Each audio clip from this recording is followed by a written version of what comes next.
2 questions on today's episode of Tips from the Top Floor. Hampus wonders about exposure compensation when using auto ISO in manual mode, and Colin wonders how local laws have an influence on the planning of photo tours.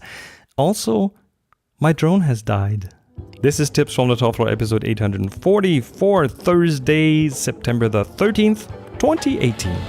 Tips from the top floor, tips from the top, alright, from the top floor. Hey, hello and welcome, it's Chris again, and you're listening to Tips from the Top Floor, episode 840. You know what? I'm sad, my drone is dead. Yeah, the Mavic Air that I bought in May is no more. Yeah, I know, it's sad, isn't it? When I started it up in Ireland, that's where I took it to Ireland, because Ireland is one of the most liberal countries when it comes to drone regulations, and it has the it's okay. I mean, if you look up the legalities of flying a drone there, it pretty much says don't be a dick, right? Be nice, be considerate, respect privacy. I mean, it's a bit more clear-cut than that, but that's pretty much what it feels like. Don't be an idiot. And when I started the drone up in Ireland, first day there, it was beautiful weather. The drone warned me that its processor was overheating. And it has a fan inside to keep it. There's a lot of processing in a drone these days. Lots of image recognition, obstacle avoidance. It's managing 2, 4, 6, 7 cameras or something. There's a lot of heat being generated, so it has a fan inside, and that apparently doesn't spin up anymore,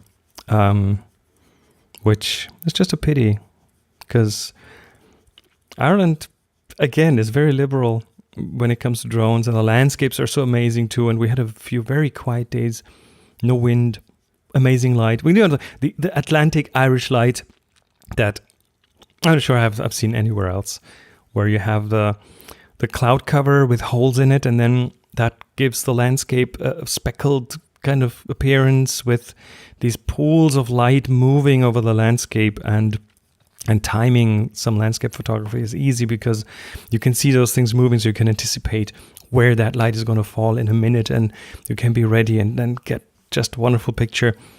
And yeah, it was great. It would have been perfect. Anyway, so it's on the way to the repair center. And I Googled, there are some problems with Mavic Airs having exactly that problem. And I'm not sure what it is, but when I wrote to the support, they didn't even ask me to diagnose anything. They were just like, yeah, this needs a repair, send it in. So it sounded like it is not that unusual. Anyway, let's see. It's still under warranty. It should come back, hopefully be fixed without any cost to me. This is only 4 months old right now, so let's hope for the best. Not a problem for the upcoming tour. I'm recording this right before I go to Norway, to Lofoten. It's not a problem to not have the drone there, because I think you pretty much cannot fly a drone in Norway, as far as I have found out. It's the regulations, but Ireland would have been so amazing. Anyway, let's let's hope that this is all on warranty. Yeah, I was thinking, I mean, this would have been some great photography. I'm not even talking videography. I'm talking still photography up from a higher vantage point. The third axis, the Z axis, is something that you do not usually have access to unless you have something that can fly. Yeah, I'm carrying a spare camera body with me now, but I just wonder, should I carry a spare drone with me? Anyway, hope to have it back soon. Let's dive into today's questions. Here is Hampus again. Hello again, Chris. Hampus here again with another question for you. When in half automatic modes, we set the shutter speed or the aperture and have the camera control the other one getting a correctly exposed image. If we so choose, we can use exposure compensation to tell the camera to expose, say, 1 stop under or over what it has calculated. If I am in manual mode, I get to choose both the shutter speed and the aperture, but if I'm using automatic ISO, I can still have the camera calculate what would be a correct exposure. In such a case, if I would want the image brighter or darker, is there a way to still set an exposure compensation, as in the half-automatic modes? Take care, everyone. Bye. Hampus, thank you so much. Okay, so let me try to unravel this. The half-auto modes, which are aperture priority and shutter priority, and as long as you don't have auto ISO on, as long as that is kind of clamped to a fixed value. If you shoot in aperture priority, the camera does the shutter speed for you. If you shoot in shutter priority, the camera does the aperture for you, and the exposure compensation will compensate. The exposure will pretty much add or subtract some exposure to what the camera thinks is correct. So far, so good. And yeah, the exposure compensation works as expected in those modes. But if you shoot manual, I mean totally manual, okay, so you have the aperture manually set, you set the shutter speed manually, and you set the ISO manually, then yeah, nothing moves, and exposure compensation is just done by changing either of those 3 parameters. So it's not really exposure compensation, it's just setting a different manual exposure. But now we get to your case. If you are in manual mode, meaning aperture and shutter are set by you, but you have auto ISO on, then you will get the semi-automatic exposure, just that the floating value is the ISO this time and not the shutter speed or the aperture. So it's pretty much exactly the same as aperture priority or shutter priority, but where one parameter is floating, but in this case it's the ISO. And while it's usually easy to compensate exposure when shooting in aperture or shutter priority, the question is, and that's your question, how do you exposure compensate when using manual mode with auto ISO? And that is a very good question. At least with my Canon cameras, I don't think that's possible, because usually the exposure compensation, at least on the bigger Canon cameras, is on the thumb wheel. So you have a thumb wheel in the back, you have an index finger wheel under your index finger, and when they're set to manual mode, the index finger wheel sets the shutter speed and the thumb wheel sets the aperture. So the go-to place where you would normally do the exposure compensation, the thumb wheel, is occupied by a different function. And yeah, so the problem is, I think the camera doesn't have an explicit exposure compensation dial.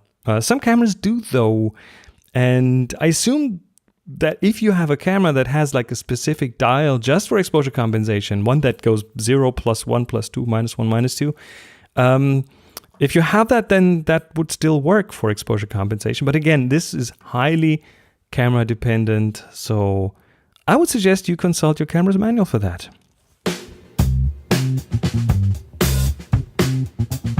Let me say a quick thank you to this week's sponsor, Vistaprint. Being prepared when an opportunity comes up is crucial, and having a business card ready to go in your pocket is the first step to making something happen. With Vistaprint, you can create a truly professional, unique card in minutes, upload your own design, or start with one of their professionally designed options. Vistaprint offers simple tools and a wide range of templates to choose from.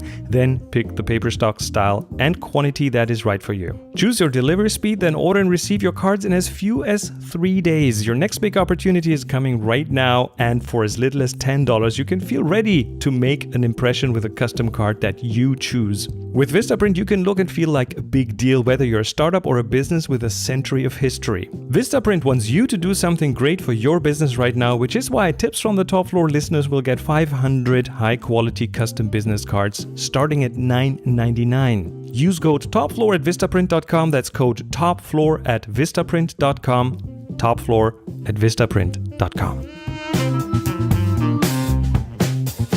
Oh, and I would like to also thank you, everyone out there who's listening to this right now, for sending in your questions, because that is what allowed me to pre-produce all these episodes. So you're getting this episode while you're listening this time out in Norway and don't have the time and resources to produce an episode. So your contributions make this work, make this worthwhile. And I just love having your voices on the show because it just makes all the difference. I do read emails from you, but your voices, your actual voices, are such a huge differentiator. I'm not sure a lot of other shows do that, and I love keeping that tradition. Even if it means I have to advertise it every now and then, because I know it's easier to just type in a few words in an email, and taking your phone and talking into it. It's just a different kind of story, and I do appreciate everyone who does that. And I would like to ask you again to keep doing that, because it's just I truly love hearing your voices here, and it makes a big difference. So if you want to get a question in, don't worry, no question is too small to be asked here. Pick up your smartphone, start up your voice recorder, and then send your question to voice@tfttf.com. Thank you so much.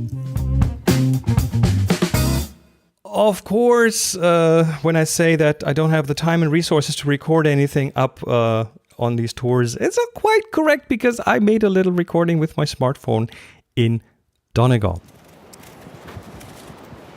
All right, it's the first little dispatch from Ireland, from Donegal, up in the northwest of Ireland. I'm out with the photo group.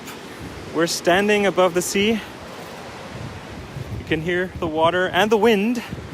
And we're standing on high up on the cliffs above a sea arch that is only known to the locals. And without my friend Trevor, who is a local and who is a photographer who's been scouting all the coast here, without Trevor we wouldn't know about this sea arch, and it's only available. It's not. There's no trails, no nothing. You have to go through some farmer's field to get there.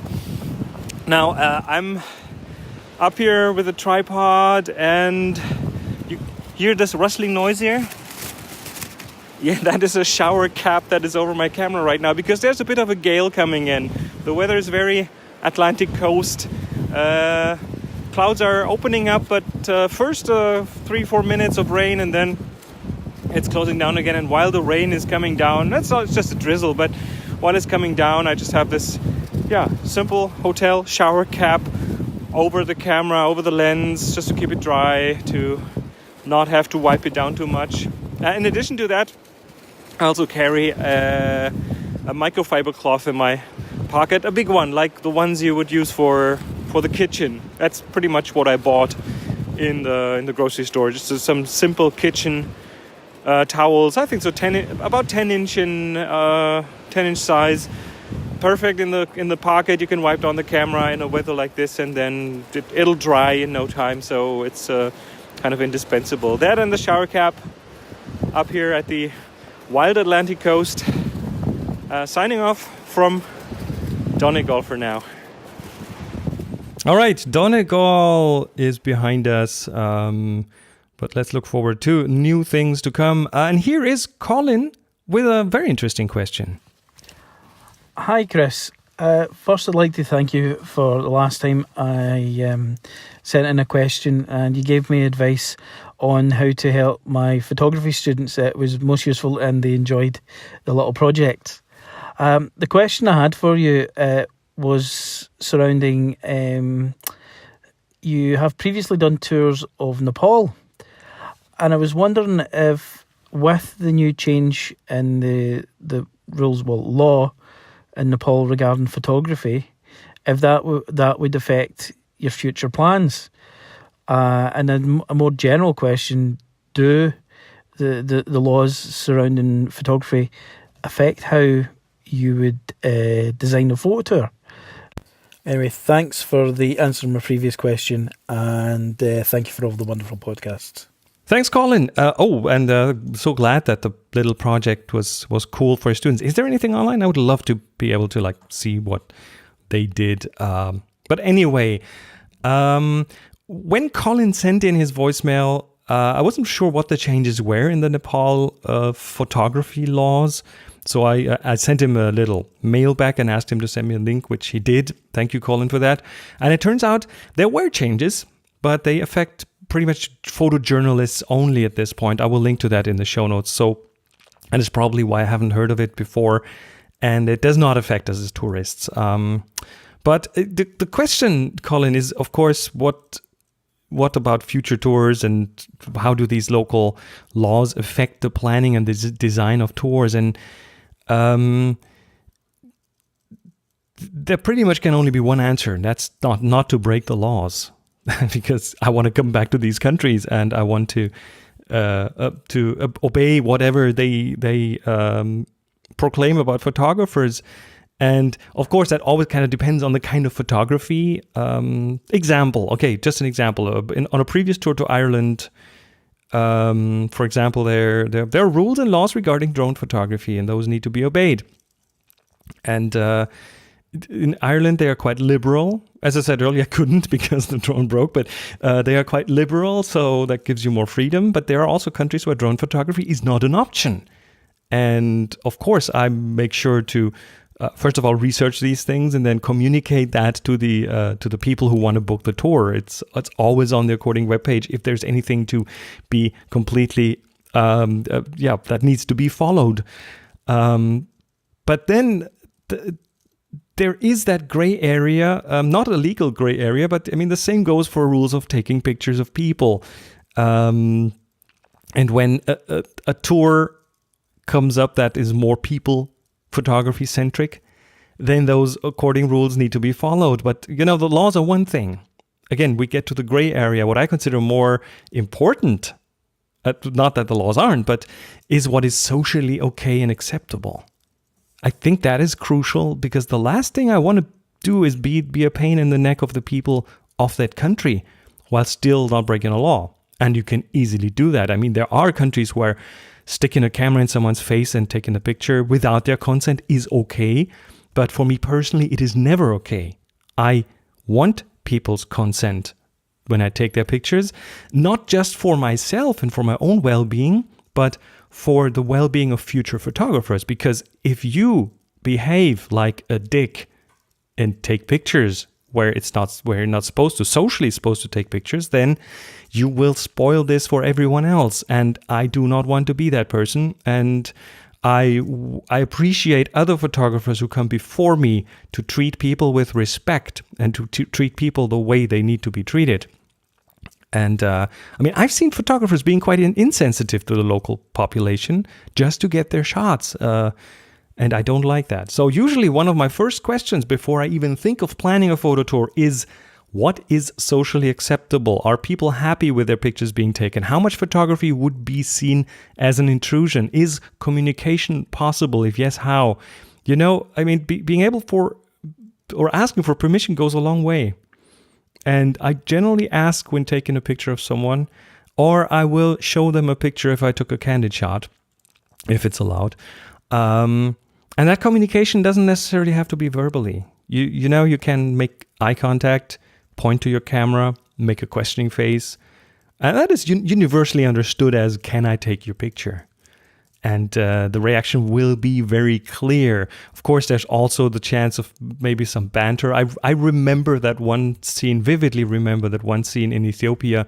We were at one of these roads where they take lots of lorries on and or trucks on. Trucks in the US, lorries in England, where lots of these trucks are, and the truck drivers have kind of a truck stop village thing with lots of shops and things. And we got out there to get some water, and there was this one truck driver who in the corner of my eye I saw him sneak a picture of me, which was, he took out he had not even just a smartphone, a small compact camera, and he snuck a picture of me very candidly. He thought I didn't see him, but then I turned around and I took this as a bit of a possibility for some banter, because then I looked at him with like a more of a mock annoyed look in my face, like, are you sure you're supposed to take a picture of me? No verbal communication.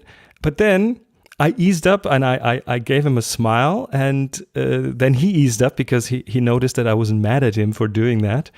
He was quite shy. And then I pointed at my camera and at him and gave him a signal to him that it's only fair if he took my picture, I'm allowed to take his picture, which he then happily posed for, and then we took a selfie together, and it was a bonding experience. It was a cross-cultural bonding experience that I will never forget, because it was great, and he will never forget. And it's just one of these things that you can do, but only if the situation is right, only if the communication around it is okay, and if there is consent to take that picture. So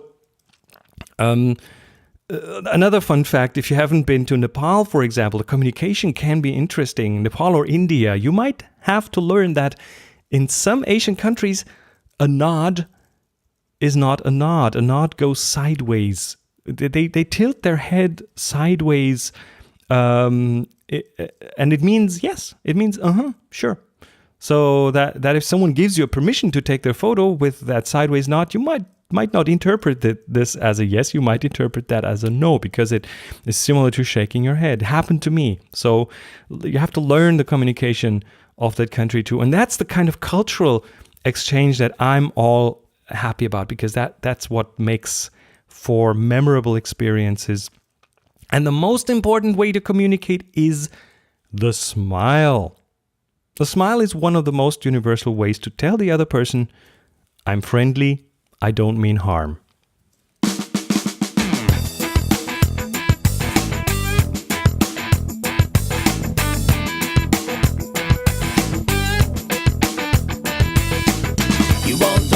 All right, that was it for this episode of Tips from the Top Floor. Thank you so much for listening. If you're listening to this just on the web page, fine, but this would be so much easier if you had Tips from the Top Floor subscribed in your podcast client.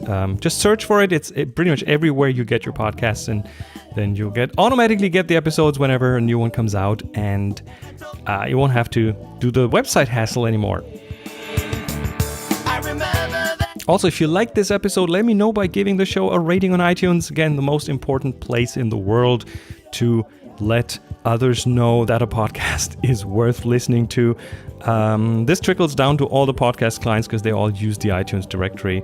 Or support Tips from the Top Floor in any other way. There's Patreon, there's word of mouth, there's tons of different ways. Tips from the Top Floor depends on your support, and every bit helps. More at tfttf.com/support.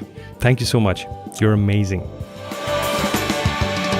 Music for the show by Jeff Smith. Sound partner Hans-Peter Gargerud. Publishing and Slack challenges by Release Matt Pixie Armstead. Slack invitations by Chief Invitation Officer CIO Rusty Russ. And of course, the link to get on the TFTTF Slack and become a Slacker is in the show notes. I want you to discuss. There are so many great discussions and topics over on the Tips from the Top Floor Slack. It's a place where the community can meet in just their own little TFTTF Slack. My name is Chris Marquardt. You'll find me on social media at Chris MarQuardt. Go out, take amazing photos, be nice to each other, and happy shooting.